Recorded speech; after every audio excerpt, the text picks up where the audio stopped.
சுன்னாகம் நிலத்தடி நீர் மாசடைந்துள்ளமை தொடர்பில் உரிய பதிலை வழங்குமாறு கோரி சுன்னாகம் பகுதியில் இன்று கவனீர்ப்பு போராட்டம் ஒன்று முன்னெடுக்கப்பட்டது. சமூக நீதிக்கான வெகுஜன சுற்றுச்சூழல் அமைப்பினால் இந்த கவனஈர்ப்பு போராட்டம் ஏற்பாடு செய்யப்பட்டிருந்தது. சுன்னாகம் மற்றும் அதனை அண்மித்த பகுதிகளில் உள்ள கிணற்று நீரை பயன்படுத்தலாமா இல்லையா என்பது தொடர்பில் உரிய பதிலை வழங்குமாறு கவனஈர்ப்பு போராட்டத்தில் ஈடுபட்டவர்கள் கோரிக்கை விடுத்தனர்.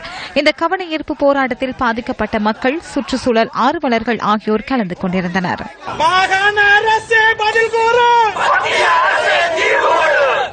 நிபுணர் குழுவையும் மத்திய அமைச்சிலே மாகாண அமைச்சிலே பங்கு கொள்கின்ற அமைச்சர்களையும் பார்த்து நான் ஒரே ஒரு கேள்வியை கேட்கின்றேன். எங்கள் பிரதேசத்திற்கு வந்து 2 நாட்கள் தங்கி இருந்து எங்கள் வீட்டு கிணற்றில் உள்ள நீரை குடிக்க முடியுமா? உங்களால குடிக்க முடியும் என்றால் நாங்கள் குடிக்கின்றோம். ஆதாரம் இருக்குது. 4 நாட்கள் எங்கள் கிணற்று நீரை எடுத்து வைத்து விட்டு பார்த்த பொழுது எண்ணெய் படலங்கள் இருக்கிறது தோன்றுகிறது. கையில எடுத்து பார்க்கின்ற பொழுது அந்த ஈயப்படலம் தெரிகிறது. ஏன் நீங்கள் மூடி மறைக்கிறீர்கள்? 2 விடயம் தான். இந்த தண்ணியை நாங்கள் குடிக்கலாமா குடிக்க கூடாதா? இந்த கேள்விக்கு எங்களுக்கு பதில் இல்லை.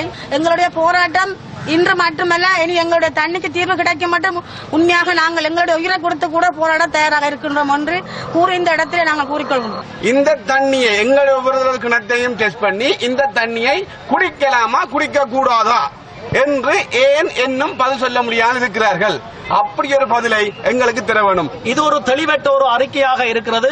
இவர்கள் சொகுசாக இந்த ஏசி அறைக்குள்ள இருந்து முடிவுகளை எடுத்து போட்டு மக்கள் மத்தியில் இதை திணிக்க முற்படுவது ஒரு அராஜகமான செயல்தான். ஒரு அரசியல் காழ்ப்புணர்வுனால இவர்கள் செய்கின்ற செயல்தான் இதை.